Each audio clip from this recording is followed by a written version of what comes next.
นุซักดิฟฟี่ให้คืนมาที่กล้วยเข่ากลางให้มาที่โทนออกมาซี่หูบัวทันเนาะพลิกบัวทันเนาะพลิกหมายเลข8ได้เป็นเพียงว่าตั้งเตะจากหน้าประตู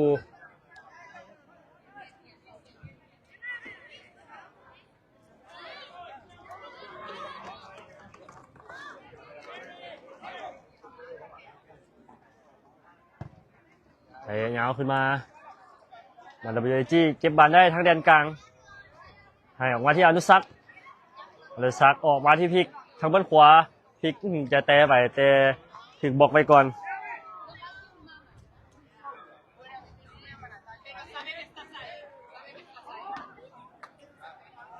เป็นบอลทุ่มของ WG ทุ่มมาที่อนุซัก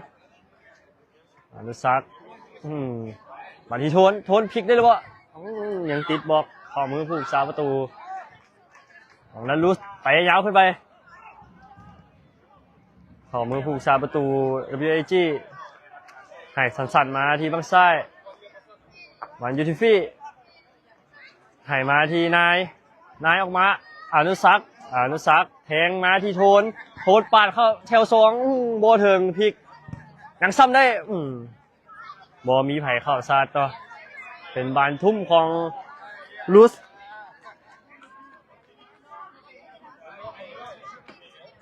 สกอร์ยัง0-0เนาะนายยกขึ้นมาที่ข้างหน้าเอ้าเกือบทางสำหรับพลิกเนาะเป็นบานทุ่มของ WG ขออภัยเป็นบานเตะมุมเนาะ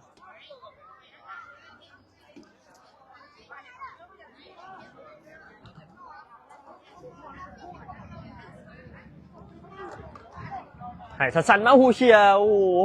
จะควยเนาะสำหรับโทนยังติดผู้ลินของทางด้านลูส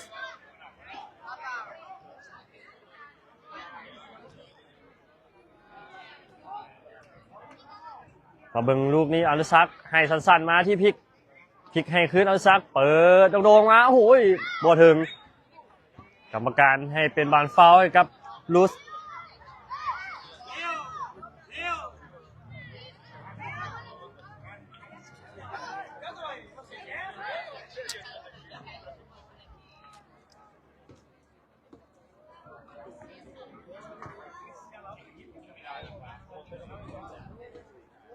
ขอบใจแฟนบอลทุกๆคนเนาะที่เข้ามาครับชมมาให้กำลังใจน้องๆเอาที่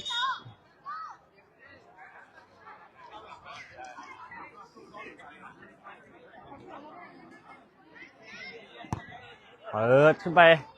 มาทีมาลิก2โทนเลือกให้ออกมาทางด้านขวาบอลที่กล้วยจะให้กับโทนคืนแต่ยังญาติบานมาได้ยังได้หรือบ่บอผ่านมาเลข16บานยังวนเวียนคู่คิกกันอยู่หน้าประตูทางด้านลุสตอนที่มาเลข13กล้วยออกมาซึ่งสั่นเกินไปถึกจิ้มไปได้หมายเลข10บทันผู้สาประตูออกมาบดีเนาะผู้สาประตู WG โอ้โหกับชี่ออกมาบดีเนาะทีมลุสขึ้นนำ WG ไป1-0จากการยิงของหมายเลข10สกอร์1-0นะลูสจากโซโปจิมขึ้นนำ WG ไป1-0สารอยู่ที่ไหนดึงกับหลังพลาดไงโอ้กรรมการให้เป็นบานฟาวล์ให้กับลูสได้ฟรีคิกลูกนี้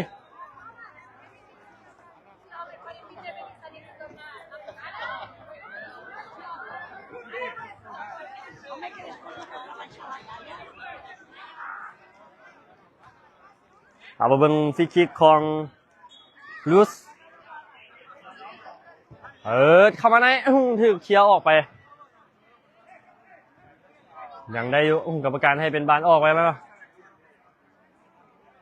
ยังมีผู้ลินของทางด้านลูสเจ็บอยู่หน้าประตู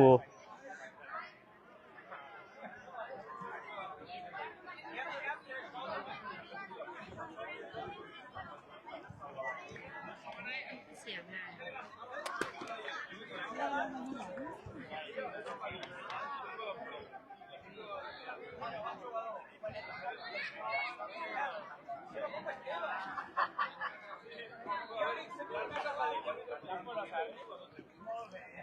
ตอนนี้ทีมจากโซโปจิน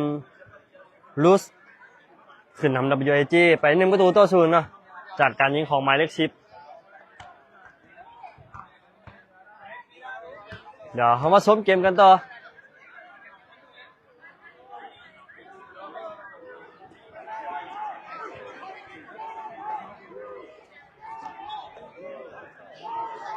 ทุ่มยาวขึ้นมาตีเขียขึ้นมาวานที่โทนแต่ยาวขึ้นมายังจบอะไรโอ้โหกรรมการบอว่าจังไหนโอ้โหจะถึกเขียวออกมาโอ้กรรมการบอว่าจังไหนเนาะลูกนี้มี VAR บอลูกนี้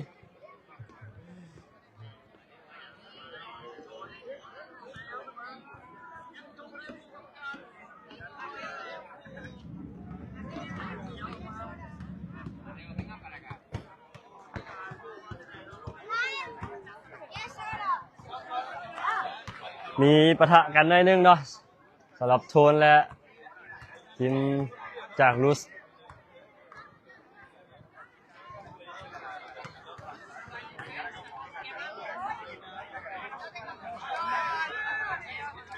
เบิ่งนักกีฬากันก่อนเนาะเป็นผู้รักษาประตูของทางด้านลุส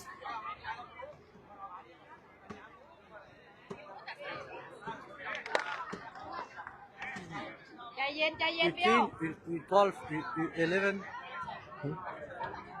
one category. from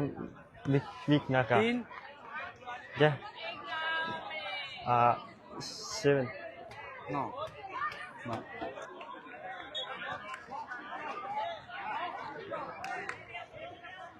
เดี๋ยวใจเย็นเปี้ยวเฮ็ดได้อยู่เปี้ยว to 12,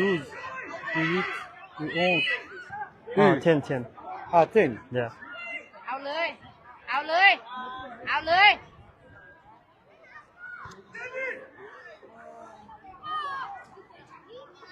สาประตูรู้เตะยาวขึ้นไปไอ้ทีมหมายเลข10ทันหรือบ่โอ้โหบ่ทันเอาเป็นบางออกหลังไปบอลจะที่ภูมิสาประตู WAG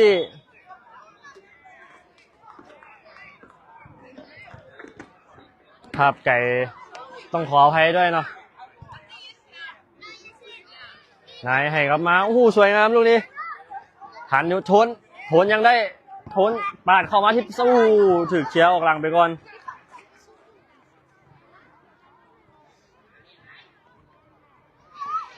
เป็นบานตีมุมของ WAG ตีมุมลูกนี้เป็นอนุสักเปิดเงาเข้าไปเข้าหัวในโอ้โหต่ำสะพานลูกนี้ซ้ำได้บ่ปาดอยู่ที่พลิกยิงยังซ้ำบ่ได้โอ้น่าเสียดายมงต่ำคันเนาะสำหรับกล้วยได้เป็นเพียงบาดตั้งเตะแจ้งนะประตูของทางด้านลุส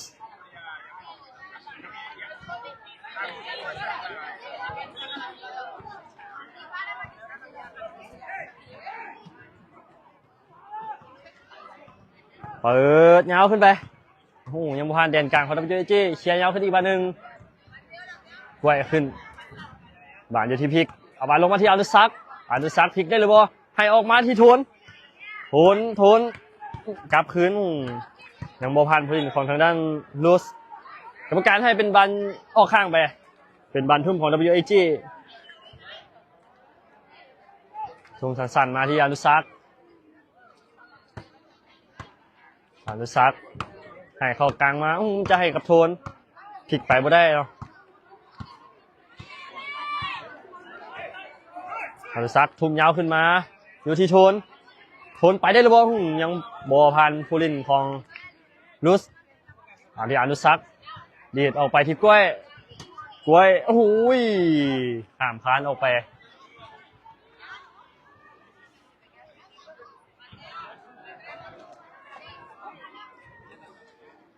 เป็นบันตั้งเตะจากหน้าประตูของด้านลุส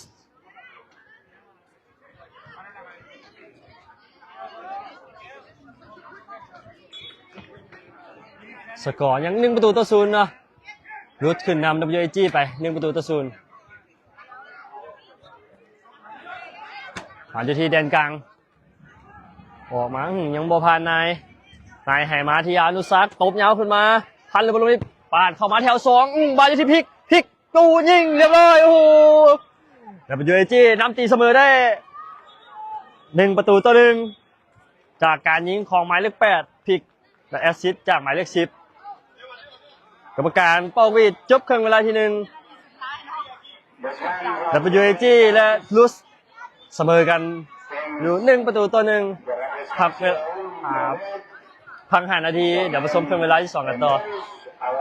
ถือว่ายิงโซกอยู่ได้โอ้เดี๋ยวเข้าเดี๋ยวเบิด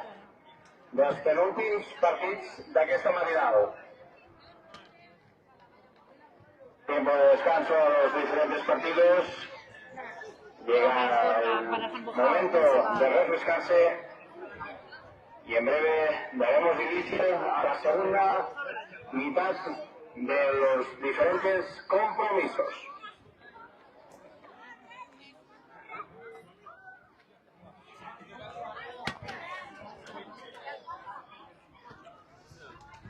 ขอขอบใจทุกท่านที่เข้ามาครับชมครับเชียร์และให้กำลังใจน้องในรุ่น10 ปีที่มาแข่งขันในที่ประเทศสเปนนะเดี๋ยวพวกเขาจะเฮ็ดให้ดีที่สุดและขอบใจผู้สนับสนุนนะซิมที่ให้ความสะดวกสบายให้กับทีมงาน WAG ของพวกเขาที่ใช้ในการเดินทาง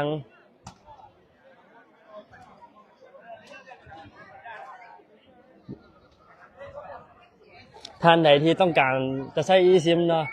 สามารถสมัครได้เลยเจ้าเริ่มต้นเพียงแต่2 เหรียญเนาะเดินทางไปได้ทั่วโลกสามารถตั้งแพ็กเกจ eSIM ของ En este torneo MIC, en esta matinal de la 22 edición de MIC Fútbol.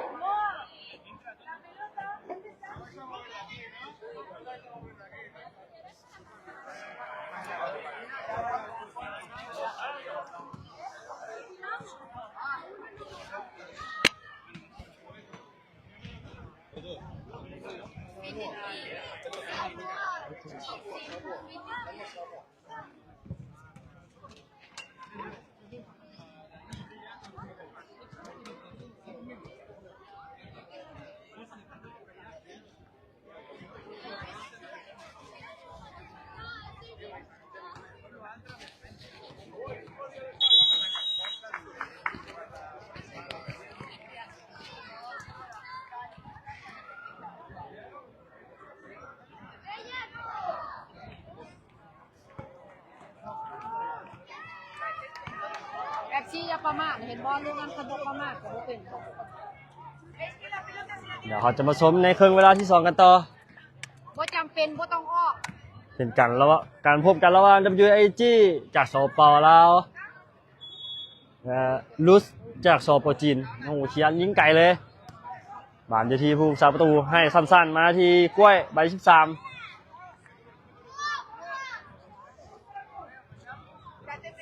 เป็นบานเอาข้างไปเป็นบานทุ่มของ WAG ทุ่มยาวขึ้นมา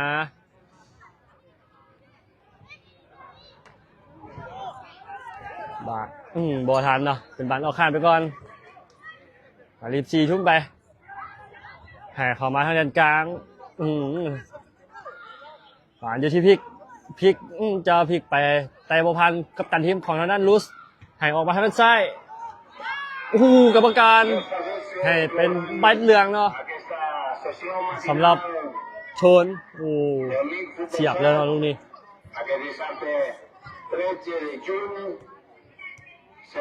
ลุสได้ฟาวล์นะเอามาเบิ่งลูกฟรีคิกของลุสลูกนี้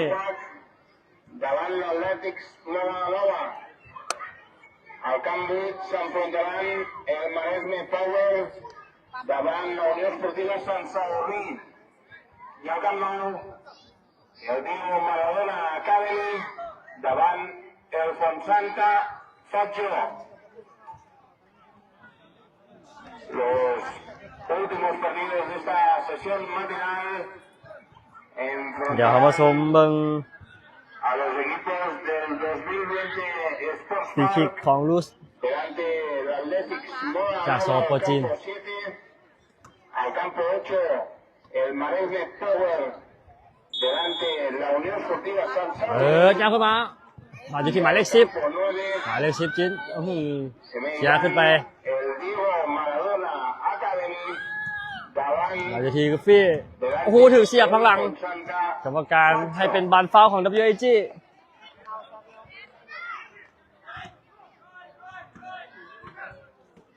เป็นบานฟรีคิกของ WAG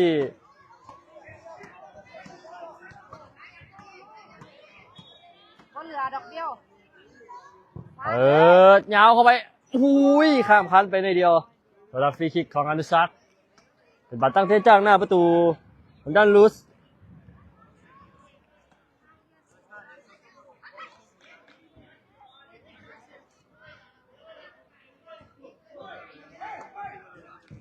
ยาวขึ้นมาลุดมาอุ้ย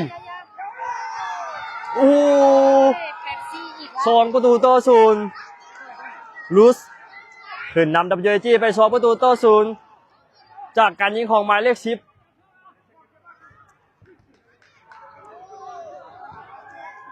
WAG ถึงลูสขึ้นนำ2ประตูต่อศูนย์นะจากการยิงของหมายเลข 10แล้ว2ประตูต่อ1นะขออภัยมาอยู่ที่อนุสักแทงมาที่โทนวอเทิงผู้รักษาประตูออกมาสกัดได้ก่อน เสียประตูง่ายเถอะแปดซี่แรงประมาททุกเรือเลย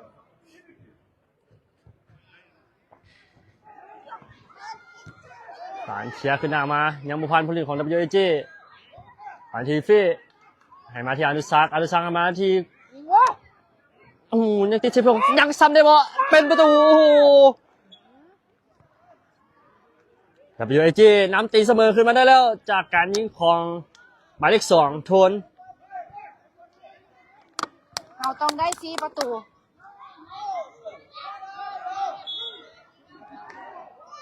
2 ประตูต่อ 2 นะ WAG นำตีเสมอขึ้นมาแล้ว เอาอีกเอาเลยบีบเลยเดียวอย่าให้พลาด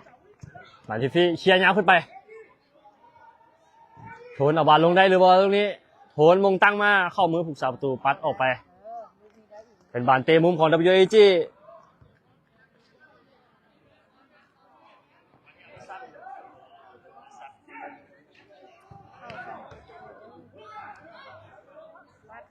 จะซักให้สั้นๆมาพลิกยังซ้ำบอได้ ยิง บานยูทีฟี่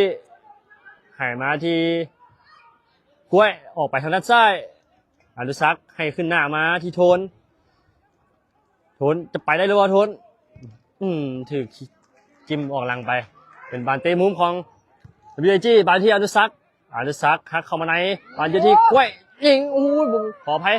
เป็นกล้วยนอนแลมโบ้ ใส่ละปาโก้นี่เบิ้งอยู่ว่าปาโก้นี่ลูกในบ้านนี่นะ บานยูทีหน้าประตูโยนขึ้นมาสกัดบดีบานยูทีพลิกขออภัยบานยูทีกล้วย อย่าประมา บา ท น อ ยู ย่า ก ป ล้ ระ วย มาท กล้วยเปิดเข้ามาที่ด้านกลางให้โทน ไปกินแล้วแม่ บานยูทีอนุสักจะให้กับ ยิง โทนมาละกรรมการให้เป็นบานฟ้าให้กับลูส พูดมันเอาได้ใบเหลืองเย่ เป็นทางโค้ชของลูสเนาะที่ได้เป็นเรื่องไป ถูกต้องใส่เสียงอะไ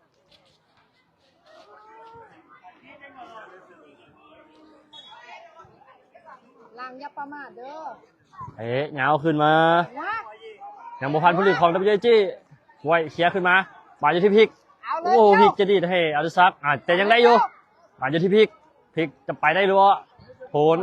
ให้ออกไปทางด้านซ้ายหมายเลข 3แหลมเนาะแลมโบ้เนาะ ยิง หักเข่าซ้ายถึกจิ้มไปก่อน ยิงแห้งๆแล้วกันแล้วเลย เปิดเงาขึ้นมาไกวซ้อนได้ทันบานที่ผู้เล่นจะยิงบานเดียว อย่าประมาท บานอยู่ที่หมายเลข 7 อย่าประมาท เปิดเข้าไปเป็นบานออกหลังไปก่อน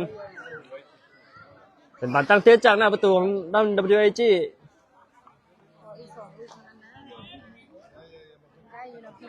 ให้ขึ้นมาทางด้านซ้ายลัมโบตัดเข้าในให้มาที่อนุสักษ์จบได้หรือเปล่าลูกนี้อุ้ยยังติดเซฟอนุสักษ์ยิงเรียบร้อย WAG ได้ประตูที่ 3 จากการยิงของหมายเลข10อนุสักษ์เลกุล WAG ขึ้นนำลูสไป3ประตูต่อ2จากการยิงของหมายเลข10สวยงามลูกนี้สวยงามครับอ้าวมีแหงละขอไว้ว่า4 ลูกต้องมา WAG พลิกขึ้นนำลูสไปแล้ว3-2เป็นบัตรตั้งเตะของ WAG สู้ลูกสู้เล่นยาวเลยยาวย าวขึ้นไปโบมีไผ ปัดซี่พยายามอย่าออกเรานำอยู่เบิ้งดี De manera que quieres que บัตรตั้งเตะจากหน้าประตูของด้านลูส disputen el darrer partit d'aquesta matinal es va เปิดยาวขึ้นมายังบ่ผ่านกล้วย una habilitada เสียอีกบัตรหนึ่ง tercera sortida แลมโบเสียขึ้นยาวไป diferents แต่ยังบัวทันเนาะ a cansar สำหรับโทน esforçar เป็นบัตรทุ่มของ Mola Luz. Power davant la Unió Esportiva Sant Sadurní al camp 8 ให้เข้ามาที่แดนกลางยังย้ายกันบ่ได้ el Diego Maradona มาอยู่ที่พลิกจะยิงจังหวะเดียวจะถึงเคลียร์ออกไป Faggio มาอยู่ที่แลมโบเคลียร์เข้ามาทางใน บอลเข้ามือผู้สาประตูนั่นลูส Las salidas เอ้ยยาวขึ้นมา a los ยัง diferentes โบผ่านกล้วยอุ้ยหน่อยเดียว เกือบสวนบอมึง en ผู้สาประตูเตะยาวขึ้นมากล้วยเตะสวนคืนเนาะ último compromiso de esta sesión เป็นบัตรตั้งเตะจากหน้าประตูทางด้านลูส Presidente Sports Park delante del Athletic เอ้ยยาวขึ้นมา en el campo 7 en el campo มาอยู่ที่หมายเลข10ลูสให้คืนมาเพื่อนออกมาที่หมายเลข7เข้าในแต่โบดีเป็นโทนออกไปทางด้านขวา y en el campo อนุสักษ์ตวัดมาบาทหนึ่งโบถึงโทนแต่โทนยังเก็บบาทได้บ่ให้มาลูกนี้อนุสักษ์เบิ้ลจังหวะเดียวออกบ่ทันเนาะสุดตีนสำหรับพลิก los preparativos เสียดาย de los últimos partidos de esta sesión matinal aquí en el campo บัตรตั้งเตะจากหน้าประตู de Reyes. บาทที่กัปตันทีมของลูสให้เข้ากลางมาเบิ้ลจังหวะเดียวแบบซียังออกไปได้ทันเนาะ ใจเย็น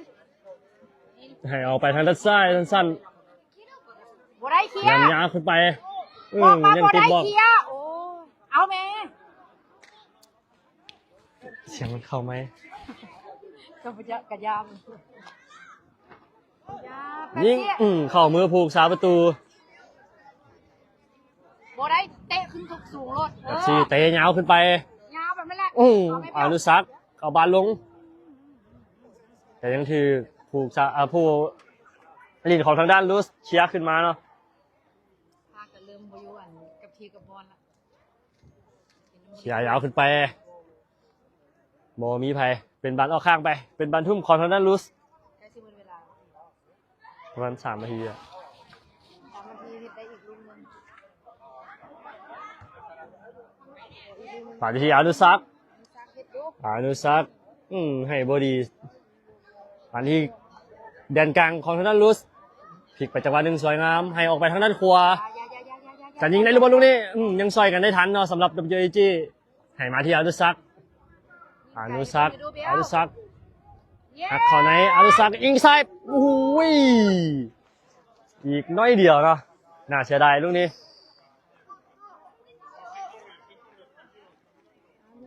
เป็นบานโยนของ WAG Final al camp 8. ทุ่มยาวขึ้นมายังเคลียร์ได้เนาะสำหรับลูส També final al camp 9. อันนี้คือกล้วยให้ออกมาดีโทนโทนถึกเสียบกรรมการว่าจะเลยกรรมการให้เป็นบานออกข้างสู้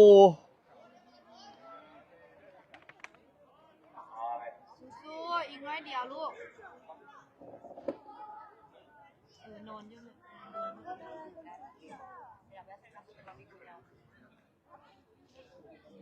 เป็นโทนเนาะเฉียบ เรียกมันยิงก่อนนะพี่มันผ่านนั่นยังดิบมันซ่า Finaliza el partit. ๆนั่นเป็นเพียงบานทุ่มของลุสเนาะ I tota a punt Sí, ja quay deจังหวะเดียว l'inici del darrer ออกหลังไป partit เป็น d'aquesta บานตั้งเตะจันหน้าประตูของด้านลุส Todo a punto para dar inicio al último partido de esta sesión. กรรมการเป่าวีดจบเกมการแข่งขันในนัดที่2 WA